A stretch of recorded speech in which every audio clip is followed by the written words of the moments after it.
मई महीने का ये अंतिम सप्ताह 25 मई से 31 मई कुंभ राशि के लोगों के लिए कैसा होने वाला है। देखिए, अगर हम इन आखिरी 7 दिनों की बात करें तो इस सप्ताह में सबसे पहले चंद्रमा की स्थिति जान लेते हैं। चंद्रमा की स्थिति जो रहेगी वो 25 की सुबह को ही कन्या राशि में होगी, यानी कन्या राशि में चले जाएंगे ये 25 मई के दिन। उसके बाद 27 मई की शाम को ये तुला राशि में प्रवेश कर जाएंगे। फिर 30 मई की सुबह को ये वृश्चिक राशि में प्रवेश कर जाएंगे। तो इस तरह तो चंद्रमा की स्थिति रहेगी। इसके अलावा मेष राशि में मंगल मौजूद हैं जो अपनी ही राशि में है, बड़ा अच्छा योग बना रहे हैं। अब देखिए, बुध की स्थिति की अगर मैं बात करूं तो बुध की स्थिति में इस सप्ताह में बदलाव होगा। बुध अभी वृषभ राशि में है, लेकिन मध्य सप्ताह यानी कि 29 तारीख को ये अपनी राशि मिथुन राशि में प्रवेश कर जाएंगे।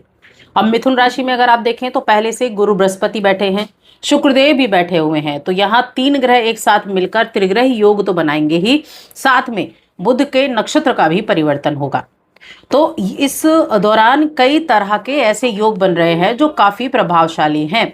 ये अपनी राशि में आकर भद्र नाम का राजयोग बनाने वाले हैं। और भद्र राजयोग क्या होता है? एक तरह का पंच महापुरुष योगों में से एक योग माना गया है। अब इनका जो प्रभाव है वो कैसे आपकी दिनचर्या को प्रभावित करेगा, क्या चीजें आपके लिए अच्छी रहेंगी, कैसे बुध, देखिए आपका पंचम भाव है कुंभ राशि के लोगों के लिए, जहां पर 3 3 ग्रह बैठे हुए हैं। तो क्या कुछ होने वाला है, चलिए जानते हैं विस्तार से। बस एक छोटा सा निवेदन, चैनल पर पहली बार आए हैं तो सब्सक्राइब कर लें। अब यहाँ शुरुआत करते हैं हम चंद्रमा की स्थिति के अनुसार, क्योंकि ये जो राशिफल मैं आपको बता रही हूँ ये चंद्र राशि पर आधारित है, जो कि साप्ताहिक राशिफल है। अब चंद्रमा को अगर आप देखें तो चंद्रमा सप्ताह की शुरुआत में आपके अष्टम भाव से गोचर करेंगे। छठे भाव का स्वामी अष्टम भाव में गया है, यानी कि अपने से तीसरे भाव में गया है। ठीक है, तो कामकाजी तौर पर आपके लिए ट्रैवल का योग बन जाता है। इसके अलावा क्या है? इसके अलावा ये रहेगा कि ये सप्ताह आप देखेंगे कि आपकी जो किस्मत है ना, आपकी जो किस्मत के सितारे हैं वो बुलंदी पर चमकते हुए नजर आएंगे।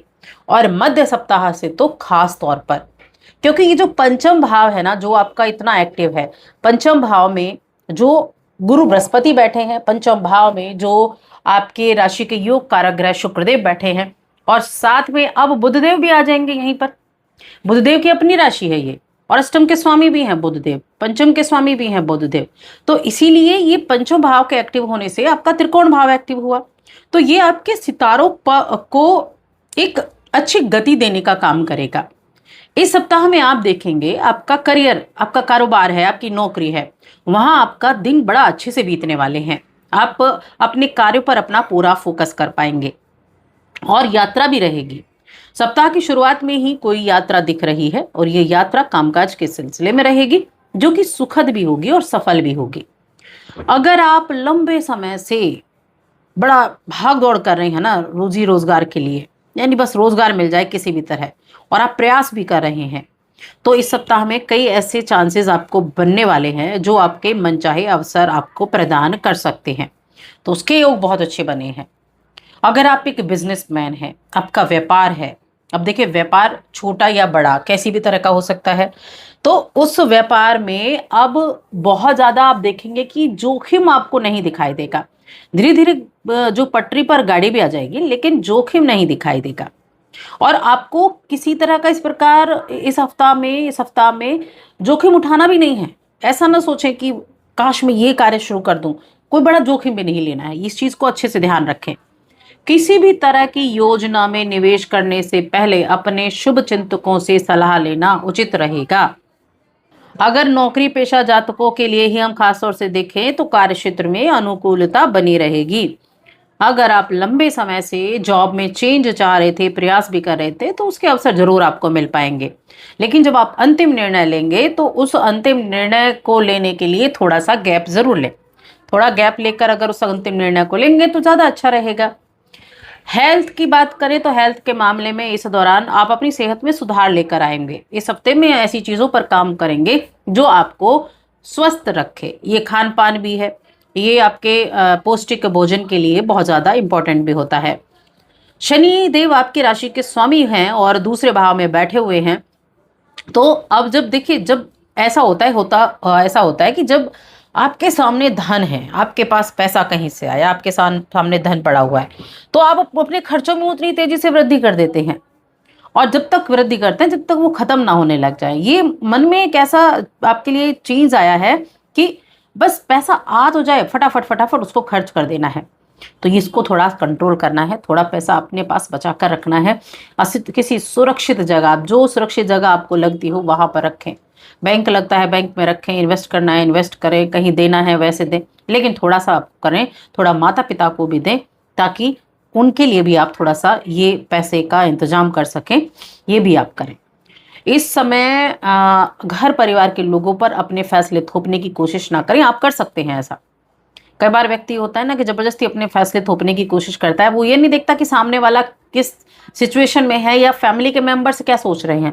कोई मतलब नहीं उनको, बस उनको अपना डिसीजन सुनाना है और वो अपना डिसीजन सुना देते हैं, चाहे फिर किसी को बुरा लगे, किसी के हितों को नुकसान पहुंचे। तो इसीलिए हर स्थिति में धैर्य से काम लेना है। दूसरों को भी उतनी ही इंपॉर्टेंस देनी है जितनी आप खुद को देते हैं। चीजों का समाधान खोजने के लिए प्रयास आप करते हैं, मेहनत भी आप करते हैं, लेकिन मेहनत सामने वाला भी करता है, तो इसलिए थोड़ा ध्यान रखना है। बाकी कार्य क्षेत्र ठीक है। अपने हर एक कार्य को नई ऊर्जा के साथ करेंगे, अपनी नई शक्ति का के साथ काम करने में आप कामयाबी हासिल कर पाएंगे। अब स्टूडेंट्स की बात कर लेते हैं। इंजीनियरिंग में है, मेडिकल में है, कानून में है, यानी कानून की इन चीज़ों की अगर आप पढ़ाई कर रहे हैं तो यकीन मानिए ये सप्ताह विशेष रूप से सफलता लेकर आया है आपके लिए। क्योंकि इस सप्ताह में जो चंद्रमा है वो आपके 8वें 9वें और 10वें भाव में रहने वाले हैं। 8वें 9वें और 10वें में तो इंफॉर्मेशन टेक्नोलॉजी, मैनेजमेंट, बायोटेक्नोलॉजी इनकी पढ़ाई कर रहे लोगों को मेहनत तो करनी है, लेकिन मेहनत के बाद अच्छी सफलता के योग भी बने हुए हैं। कंपटीशन की तैयारी कर रहे हैं, परीक्षा प्रतियोगिता, उसमें अगर आपने कोई कंपटीशन दिया भी है तो उसमें आपको अपनी उस कठिन परिश्रम का जो रिजल्ट है वो प्राप्त होगा, तो उसके लिए अच्छा योग बना हुआ है। तो स्टूडेंट्स के लिए मैं कहूँगी ये जो सप्ताह है हायर एजुकेशन वालों के लिए, कंपटीशन की तैयारी कर रहे लोगों के लिए काफ़ी अच्छा रहने वाला है। अब रिश्तों की बात कर लेते हैं। रिश्ते कैसे रहेंगे? प्रेम के स्वामी पंचम में, विवाह के स्वामी पंचम में, और बुद्धि के कारक पंचम में। आपके तो अष्टम भाव के स्वामी हैं और साथ में पंचम के स्वामी भी हैं। तो प्रेम प्रसंग के मामले में अनुकूलता बनी रहेगी। वैवाहिक जीवन बड़ा सुखमय दिखाई दे रहा है, उत्तम दिखाई दे रहा है। प्रेम जीवन भी अच्छा दिखाई दे रहा है कि जो मन में कहीं थोड़ा बहुत भी दिक्कतें थीं एक दूसरे को लेकर, उसको आप दूर करते दिखेंगे। माता पिता के लिए काफ़ी सपोर्टिव आप रहेंगे, तो माता पिता के साथ के लिए भी ये समय काफ़ी अच्छा दिखाई दे रहा है कि आप उनके साथ अच्छा समय भी बिताएंगे, और जो उनकी ज़रूरतें हैं, जो वो चाहते हैं, उनकी उन ज़रूरतों को भी पूरा कर पाएंगे, उनकी उन चाहतों को भी आप पूरा कर पाएंगे, तो उनके लिए भी अच्छा समय रहने वाला है। बाकी आपका सम्मान भी बढ़ेगा और आपको पिछले दिनों की कुछ रुकावटें वो भी दूर हो पाएंगी। बस सकारात्मक रखें, विचारों को सकारात्मक दें, ये अच्छा है। भगवान शिव की आराधना करें, भगवान शिव की आराधना करना अच्छा है। और हो सके तो हनुमान जी की पूजा में बजरंग बाण का पाठ करना शुरू करें, ये उपाय आप कर सकते हैं। तो बस आज की इस वीडियो में इतना ही।